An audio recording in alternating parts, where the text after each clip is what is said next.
अस्सलाम वालेकुम, this is Aarish Shafi. उम्मीद करती हूँ आप तमाम लोग खैर खैरियत से होंगे और मेरे चेहरे के तासुरात देखकर यकीनन आप ये समझ गए होंगे कि मेरे पास आज आप सभी के लिए कुछ अच्छी और खुशगवार खबरें जरूर मौजूद हैं। अपनी लास्ट वीडियो में हमने आपसे ये शेयर किया था कि हिजबुल्लाह की जानिब से इसराइल के खिलाफ ऐलान जंग किया जा चुका है और अब हमने ये देखा भी है कि हिजबुल्लाह ने बाकायदा इसराइल पर हमला कर दिया है। रीसेंट डेवलपमेंट सामने आई है जिसके मुताबिक हिजबुल्लाह की जानिब से इसराइल पर 62 रॉकेट बरसाए गए हैं और ये रॉकेट सीधे जाके इसराइल की मिलिट्री बेस पर लगे हैं और इसराइली डिफेंस सिस्टम इन्हें रोकने में मुकम्मल तौर पर नाकाम नजर आया है। हालांकि इसराइली डिफेंस सिस्टम आयरन डोम की बहुत तारीफें भी की जाती हैं कि बहुत जदीद सिस्टम है और हर तरह के हमले को रोकने का अहल है, लेकिन यहाँ पर वो भी नाकाम होता हुआ नजर आ रहा है और इसराइल को इन हमलों से भारी नुकसान भी पहुंचा है। और हालिया दिनों में हम ये देखें तो हिजबुल्लाह की जानिब से ये बहुत बड़ा हमला है और ये ऐन उस वाक़े के बाद किया गया है जब हमास के एक नायब कमांडर को लिबनान के शहर बैरूत में टारगेट किया गया था। इस हमले के बाद सूरत हाल अब कुछ यूं हो गई है कि इसराइल ने अपनी तमाम तर फोर्सेस को हाई अलर्ट कर दिया है। इसराइल का कोई इलाका ऐसा नहीं है जहां से लोगों को इवैक्यूएट ना किया जा रहा हो या जहां पर साइरेंस ना बज रहे हों।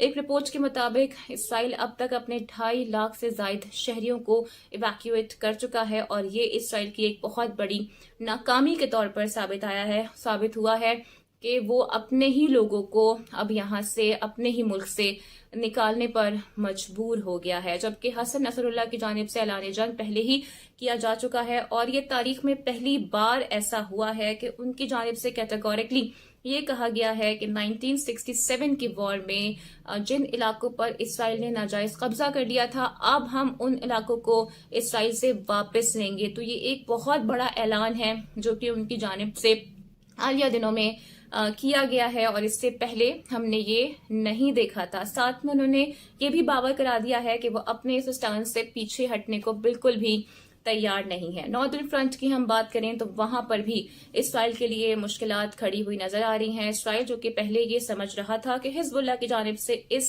कदर बड़ा और खौफनाक किस्म का हमला नहीं किया जाएगा, लेकिन इस हमले के बाद अब इसराइल ने हिजबुल्लाह के खिलाफ भी अपना महाज खोल दिया है, लेकिन वहां पर उससे नाकामी का सामना करना पड़ा है और ये डिसीजन इसराइल के लिए बैकफायर करता हुआ नजर आ रहा है। हम पहले ही आपको अपनी वीडियो में बता चुके हैं कि हिजबुल्लाह के पास 2.5 लाख से ज्यादा मिसाइल मौजूद हैं और अब बाकायदा तौर पर वो इसका इस्तेमाल करते हुए भी नजर आ रहे हैं। उधर पहले ही यमन ने इसराइल का जीना दूभर कर रखा है नेवल ब्लॉकेट करके।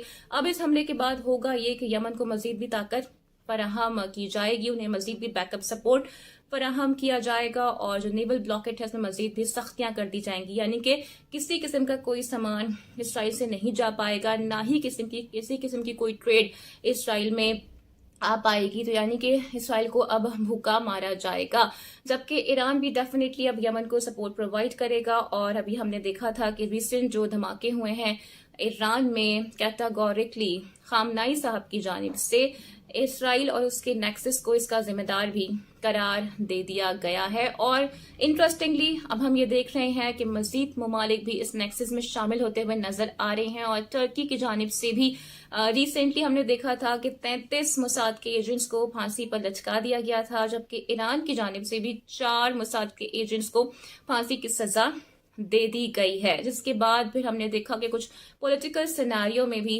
चेंजेस आते हुए नजर आए हैं, लेकिन इसमें कोई दो राय नहीं है कि इसराइल के लिए अब सिर्फ और सिर्फ मुश्किलात ही मुश्किलात नजर आ रही हैं। पहली बार ऐसा हुआ है कि हमास के साथ जंग में इसराइल को इस कदर पसपाई का सामना करना पड़ा है। एक रिपोर्ट भी मंजर आम पर आई है जिसमें यह इंकशाफ हुआ है कि 12,000 से ज्यादा इसराइली फौजियों की माजूरी का खदशा जाहिर किया जा रहा है और ये एक बहुत बड़ी कामयाबी है जिसका सहरा जाता है हमास के मुजाहिदीन को, अबू उबैदा को, कि उन्होंने इसराइल को बैकफुट पर जाने पर मजबूर कर दिया है। ये इसराइल की एक बहुत बड़ी नाकामी के तौर पर भी सामने आई है खबर और इसमें यह भी इंकशाफ हुआ है कि ये भी पहली बार मंजर आम पर आया है कि इसराइल को अस्करी तौर पर और माशी तौर पर काबिल जिक्र नुकसान पहुंचा है। फिर ये रिपोर्ट ये भी इंकशाफ करती है कि 2300 इसराइली फौजी जख्मी हैं। हालांकि अदादोशुमार इससे कहीं और ज्यादा भी बताए जा रहे हैं। फिर बेशतर इसराइली फौजी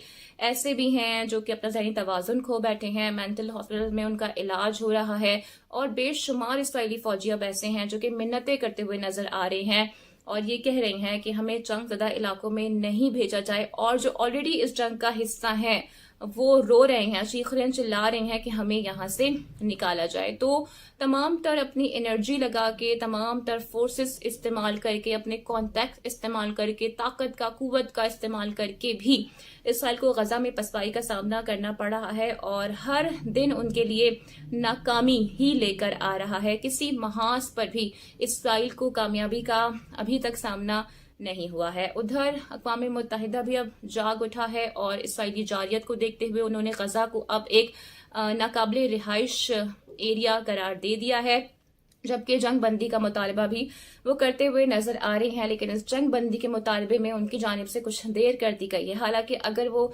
इसराइल पर प्रेशर डालते तो शायद इतनी जानों का ज़िया नहीं होता और ये जंग काफी पहले ही रुक जाती, लेकिन काफी देर कर दी है अक़वाम मुत्तहिदा की जानिब से इस पर प्रेशर डालने के एतबार से भी।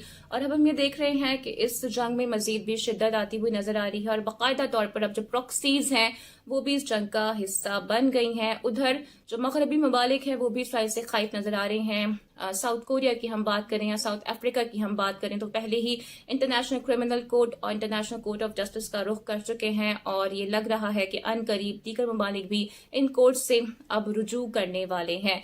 तो इसराइल के लिए बचना अब कुछ नामुमकिन सा नजर आ रहा है, और इंशाल्लाह अनकरीब हम ये देखेंगे कि ये सहूनी और नाजायज सियासत अपने अंजाम को पहुंचने वाली है। तो उम्मीद करती हूँ कि आज की वीडियो आपको पसंद आई होगी। Don't forget to like and subscribe my channel. Video को अपने लाजमी शेयर करना है और इस पे कमेंट करना है ताकि मैक्सिमम लोगों तक ये वीडियो हमारी पहुंच सके, और इसराइल जिसने एक प्रोपेगेंडा वॉर शुरू की है उसको हम उसके इबरतनाक अंजाम तक पहुंचा सकें, उसे शिकस्त से दो चार कर सकें। मेरी आपसे बारहा ये रिक्वेस्ट है, जितने भी लोग फलस्तीन से मुतालिक कंटेंट बना रहे हैं प्लीज उनके कंटेंट को सपोर्ट करें, उनके चैनल को सब्सक्राइब करें, उनकी वीडियो को लाइक करें और इस प्रोपेगेंडा वॉर में अपना हिस्सा डालें ताकि हम इसराइल को उसके अंजाम तक पहुंचा सकें।